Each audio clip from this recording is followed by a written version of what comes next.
All right, welcome back to the Copywriters Podcast with your host, the world's greatest copywriting coach, David Garfinkel. David, how are you doing today? Nathan, I'm good. How are you? I'm good. So before we start off this episode, I'm going to ask you a weird question. All right. Everyone around me, especially because of lockdowns and quarantines, is just letting their beard grow and grow and grow. And you took the opposite approach. I don't think I've ever seen your beard this well trimmed before. Yeah, well, so here's the shortest version of the story. I got a beard trimmer about 3 years ago, and the woman who cut my hair said, "Use it. You can't screw it up." And I was scared that I would screw it up.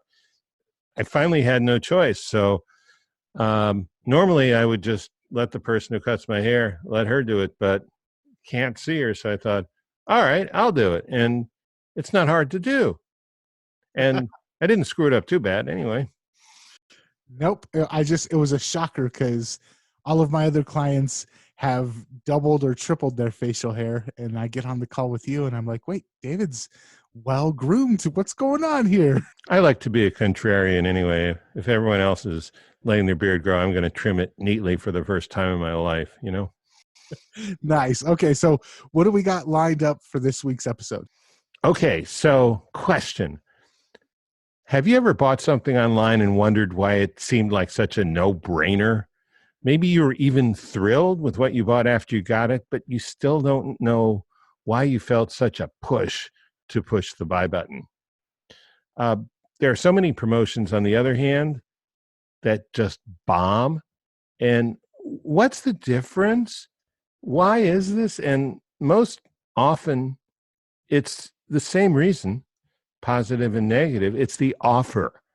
Today, we're going to take a deep dive into offers, since they are at the heart of what makes copy work, especially when the copy sells really big. And we're also going to review this important truth about what makes Copywriters Podcast so memorable. Copy is powerful. You're responsible for how you use what you hear on this podcast, and most of the time, common sense is all you need. But if you make extreme claims or if you're writing copy for offers in highly regulated industries like health, finance, and business opportunity, you may want to get a legal review after you write and before you start using your copy. My larger clients do this all the time. So Nathan, what I wanted to do, I don't think we've actually done a show on offers yet. I went through all 150, 160 of them. I couldn't find one. And so I want to cover a lot today. I want to cover what an offer is, including a couple points that might be new to a listener, to you. 3 reasons why offers don't work 99% of the time, how to build an offer that will work, 2 additional factors most people don't talk about, at least the ones I've heard, that weigh heavily on how effective an offer is, and some examples of great offers. So let's jump right in. Most people think they know what an offer is, and they're right, but what most people know is not the whole story, because there are some additional pieces that spell out the difference between an offer that works at all and an offer that really takes off and brings in the bucks. See, the offer is not just what you're selling, although that's a big part of it. More important, it's how you sell it, how you present it, how you arrange it. When it comes to testing, the offer is one of the big 3 things you can test: offer, headline, pricing, or payment plans. You can test other things, but those are the ones that historically make the biggest difference in tests. And maybe you've heard this: the best product doesn't win, the product with the best marketing wins. So I agree with that. I've seen that. I haven't seen too many exceptions to that, but often it's the product with the best marketing that has the best offer. Not that the best marketing equals the best offer, because there are other aspects to marketing, but if there's really great marketing on a pretty so-so offer, it's not going to be a big hit. But if you have a good offer, Not necessarily a great product, but a good offer and great marketing, you can really have a winner. Just to differentiate, you said it's one of the main three things to test. The first thing being the headline and the hook, the second thing being the pricing and the payment plan, and the third being the offer.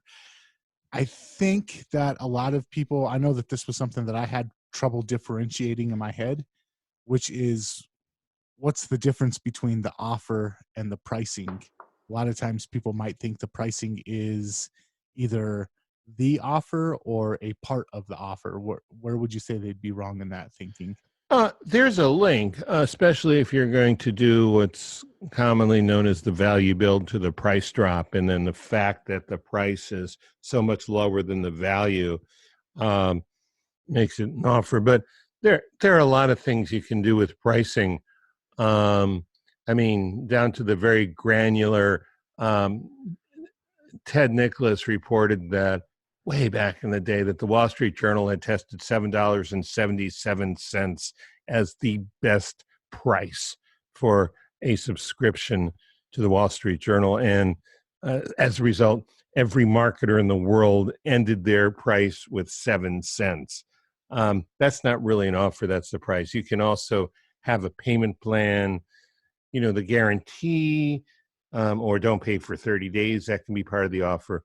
But what we're going to talk about here with the offer has a lot more to do with the price. They're not, I mean, I would say your headline, your hook, and your offer are a lot more separate than your offer and your pricing. Okay. And I also wanted to say that, as sort of just referring to them, there are basically three pieces of an offer that the conventional wisdom talks about. They talk about the core product plus the bonuses as components. They talk about the value build to price drop. In other words, you say it's worth $1,000, and here you're getting it for only $129 or $49 or whatever. And then the value stack. When you take what's in the offer, you break it apart and you show high value for all the individual pieces. And those are part of the offer too. But offers don't work. You've seen a lot of things bomb. And here's some things to think about. There are three reasons, but there are 2 points I want to give you, and then I'll give you the three reasons. If you're the copywriter or business owner, remember these 2 key points when it comes to crafting your offer. The offer is not about you. Get to that in a minute. And crafting a good offer actually does require some thought ahead of time. It's not impulse or intuition that's going to always work for you. So let's talk about these 3 reasons in terms of it's not about you and some thought ahead of time. There are people, you and I know them, Nathan, maybe we've even worked with them, who believe so strongly in their intuition, or are so undisciplined, or are so impaired in their ability to think things through, that they will just throw spaghetti up against the wall and see if it sticks. And that's their offer. And they, that can work once in a while, and that can fail a lot. And if your cost of failure is low and your patience for doing this endlessly is high, you can make money that way. But it's not really a good way to do things, in my opinion. Then there are offers where people think them through, but they think about them because they believe that they are the authority. They are the boss of their customers, they think. And so an offer that is something the business owner wants to sell the customer without any regard to whether the customer wants it or not, or an offer where the business owner thinks they know what the customer should want because they are the moral authority over the customer, that don't work too well either.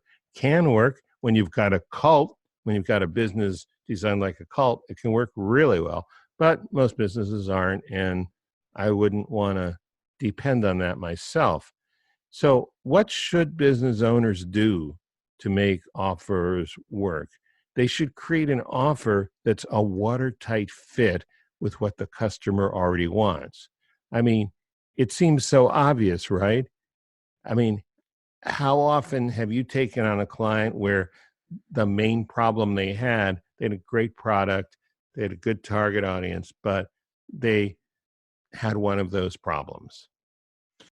Very frequently, I think that one of the one of the benefits of being a copywriter and a product or service developer is that first or that second one that you mentioned, um, not selling what you want to sell, but rather selling what people want to buy.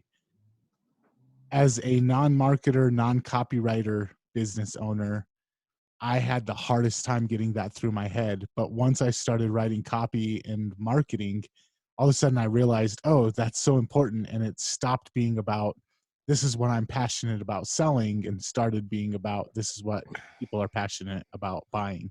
Yeah, I want to dwell on that because this is one of those deceptively simple things. It sounds so obvious when you hear it, of course, but it's much harder to do.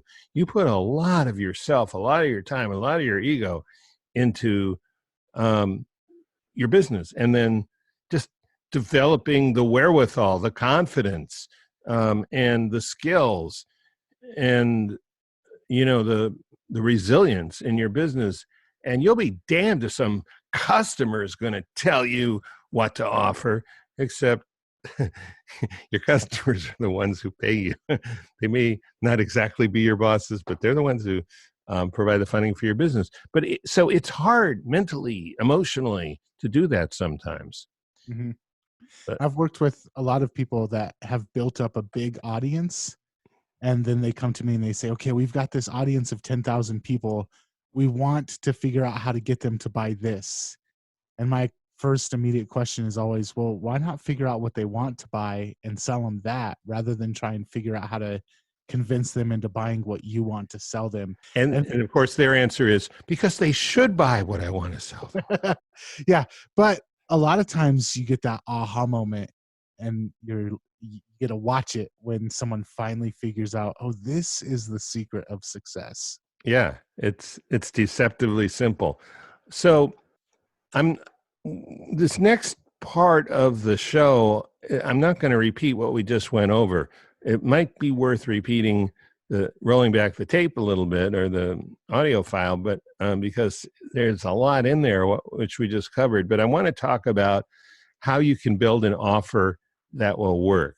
Now, there are different strategies. I think you need a different strategy for a product, for a service business, and yet another strategy perhaps for a digital subscription business like a membership site or a subscription to a publication or software. If you've got all these other things right, if you've actually custom fit what your prospect wants to buy. For a product business, you can really goose the sales by doing one of two things: either adding special high value bonuses that are related to the same thing the customer wanted when they bought the offer itself, or by discounting the offer. Now, discounting is not always a good idea, but sometimes it's a great idea. And I'll get to that, and maybe you'll have some ideas about that too in the next part, um, or in two parts from now. But so that's for a product. For a service business, especially if you, and I'm not really talking about a sort of low priced service, but like maybe like Rick, who was on our last show as a very high end service, or maybe if you're an architect and you consult, and the service itself could be expensive, but you're not going to lose. You can't give all the value away in a single consultation. It would be good to make your offer a free initial consultation. You want to qualify the people, but craft the consultation and the way you talk about it in a way that it's valuable. So don't just say, I'll give you an hour of my time. That could just be a wasted hour. Offer some specific, tangible as possible outcomes for the prospect, no strings, that you'll deliver in the course of a session. Like, the architect could say, um, I'll, I'll tell you 4 mistakes to avoid that have cost clients who came to me after dumping another architect a lot of money, and you won't have to hire me to avoid these mistakes. You just need to know what they are so you don't make them. That could be worth an hour's worth of someone's time if they're going to design their own custom house, for example. So digital subscription business or software, a free first month. We see this all the time. We see dollar trials, things like that. The key thing is, don't fall into the trap of thinking that just because you're offering it for free, people will think it's valuable. You've got to let them know ahead of time the value they're going to get, the benefits they're going to get. You've got to sell. Sometimes you have to sell free harder than you have to sell something you're charging money for. And so those are 3 ways for product, for service business, and for digital subscription. But there are 2 additional factors that will make your offer work. And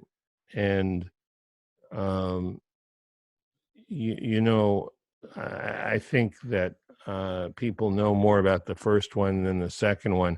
The first one is value. Make sure that you give somebody a benchmark, a reason why this they're getting tremendous value for their money. Security, risk reversal. Let them know that if it doesn't work out, they're not going to get stuck holding the bag. And making it a perfect fit. That whole feeling of like, yeah, this is something I want to do, I can't lose. That's the feeling you'd like them to have. The second thing is the emotional wrapping paper. I'm coming up with that term, emotional wrapping paper, on a solid, attractive offer. So you've got the offer, you've got all these elements in there, it's a perfect fit. Then you want to wrap around it.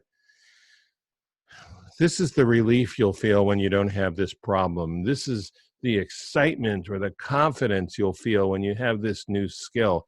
You're using that in other parts of the letter. You want to remind them of that in your offer. Don't expect them to remember that. Don't expect them to be sitting there with a pad saying, I'm going to get this benefit. Let me write that down before I keep reading your letter. They don't read that way. So you have to remind them. For the last part of it, well, any comments on that? I've been talking nonstop for about 10 minutes.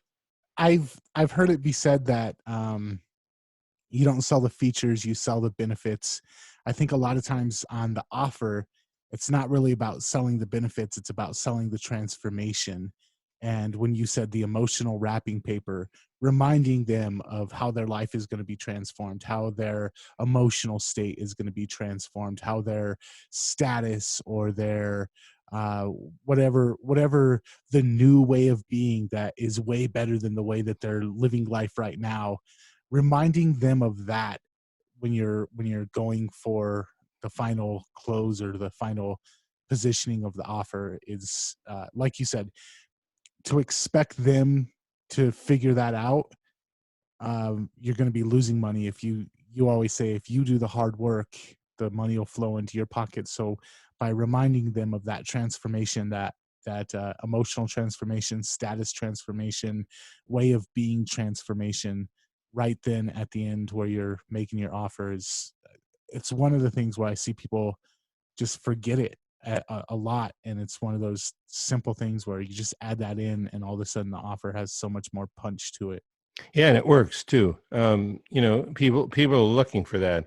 Obviously, they have a pain or a need or a want, and they're looking for a solution, but they're really looking for a change. They're really looking for a transformation. And if you can help them envision that and believe it, that's really good. So I wanted to give some examples of offers that work, and I hope you would have 1 or 2 or 3 also, Nathan. Here's one that I saw. A friend of mine did it about a week ago. He didn't say it was a quarantine offer, but it was clearly a good quarantine offer. John Carlton has a fairly famous course among copywriters called Kick-Ass Copywriting Secrets of a Marketing Rebel. And he's been selling it for years for $99. He did an offer where he just dropped the price to $20. Now, I know from inside information, which I will not reveal, that they sold more units that day. I mean, I won't tell the number of units, but they sold a tremendous, unbelievable amount. And there's a lot of factors going in. Carlton's reputation, big list. People are trying to figure out what to do productive with their time. Not all people, but some people during this quarantine. So that was a price drop. Now, it was an old enough course, so it wasn't exactly like he was taking bread off his own table by offering this. It was just sitting there, and by lowering the price, he made it available to a lot of people, pretty much as a snap decision. Do you have any great offers? And they don't have to be price drops. They could be anything that you've seen that worked really well. Can I be completely shameless and plug something of my own? Sure, why not? It's the So, Copywriters podcast, after all. so I have a private community called FMS, and I restructured. Free Market Squad, right? There you go.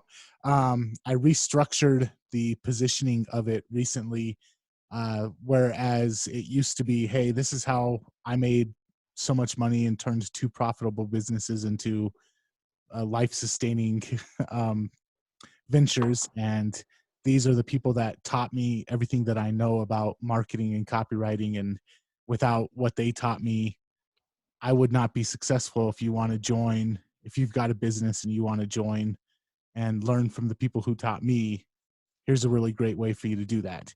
And it was okay. It was converting.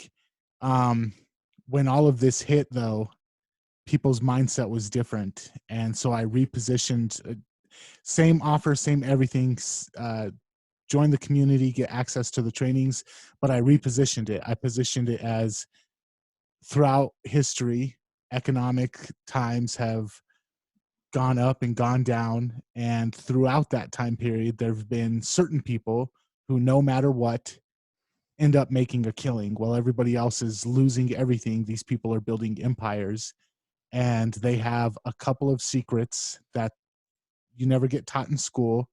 In fact, are deliberately withheld from you in school. And if you want to know what those secrets are, continue reading this sales page. And then the sales page goes into, the secrets are having a mastermind, having a community, and understanding persuasion and marketing, and then taking action.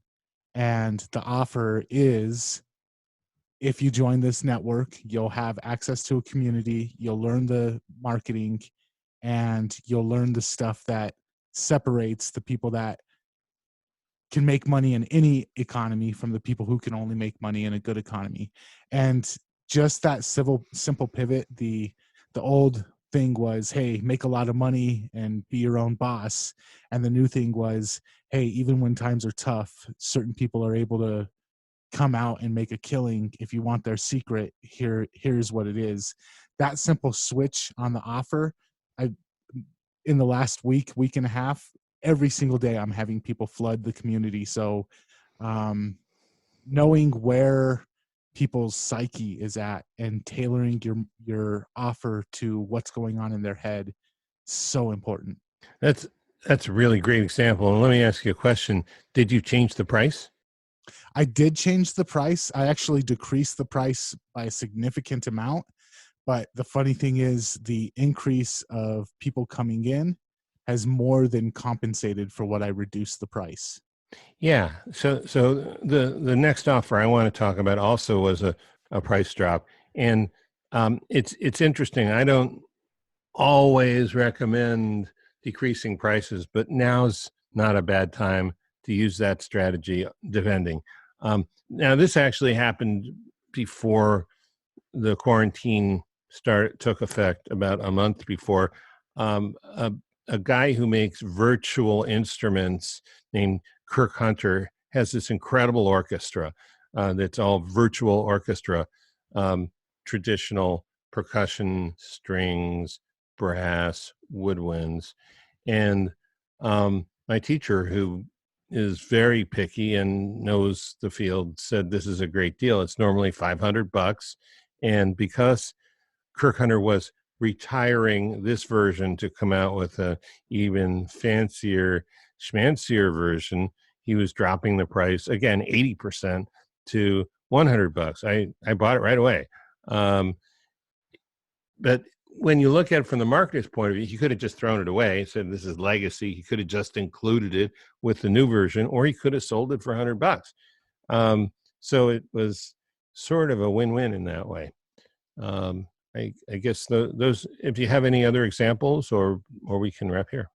I just want to mention right now, reducing the price on like a digital product is a brilliant idea because so many people are worried about where their next paycheck's going to come from, if they're going to have their next paycheck.